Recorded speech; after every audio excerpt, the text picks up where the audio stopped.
Hello, this is a wee story about two women, two neighbours that meant the world to each other. It's probably really fitting for the new and the past year when neighbours have been really important to each other. So this is called Leanne and Betty Through the Waa. Leanne flitted into a flat in Hill Street.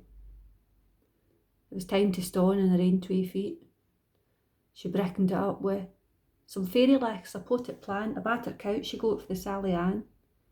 A chap one day as she was scraping paper in the hall, she opened the door to a vice saying, "Do you need anything? Anything at all? Just ask. I'm Betty, and I stay through the Waa." Two kindred spirits flung together. Betty fun a doctor, Leanne fun a mother. Leanne put out the wheelie bins, Betty broke them in. Betty cut the grass and Leanne raked it up when she was done. Leanne hung out the washing, Betty watched out for the rain. Leanne went after her work and Betty brought it in again. Leanne lashed her windies, Betty swept the pads, Betty fed the birds and Leanne fed Betty's cats. Betty trimmed the hedge, Leanne shovelled snow. Leanne got a card at Christmas, signed for Betty Through the Waa. Leanne never let on when she heard Betty ranting.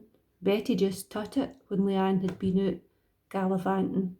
Leanne never judged when Betty was 3 sheets to the wind. Betty would tell the Provy woman that Leanne wasn't in.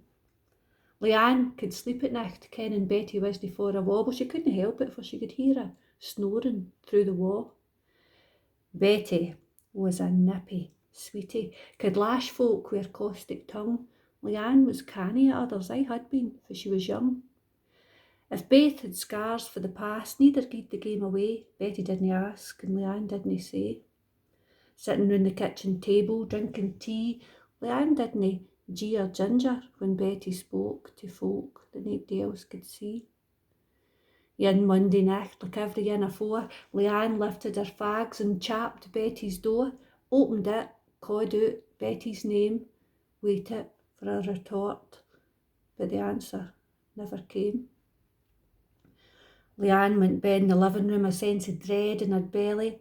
Betty was in her usual chair, her face lifted up by the telly. When the paramedics came, they asked, "Are you a doctor? Is this your ma?" She said, "No, I'm her neighbour, I'm Leanne for Through the Waa." And when she phoned, they wouldn't tell her a thing. She was just the neighbour for Through the Waa. She wasn't next of kin. At first, Leanne tried to go on like afore, but it became real when the council come round, boarded up Betty's windies, put metal shutters on the door.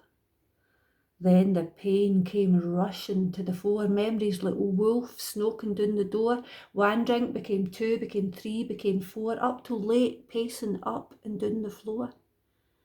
And when she woke in the wee hours, hugging her knees, listening to the wind howling in the eaves, she bit on her nails, chewed in her hair, imagining every creak was his footstep on the stair.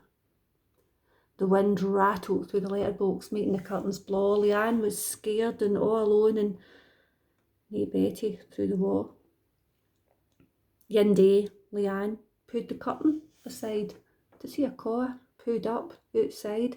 A lassie taking a set of keys for her bag, opening the gate and walking up the pad. Leanne just stood there, her thoughts o' a fankle, wringing her hands, Betty's cat winding round her ankles. She didn't want to seem like the neighbour for hell, didn't want the lassie to think she couldn't keep herself to herself.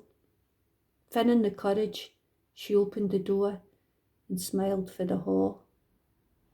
"If you need anything at all, I'm Leanne, and I stay through the Waa."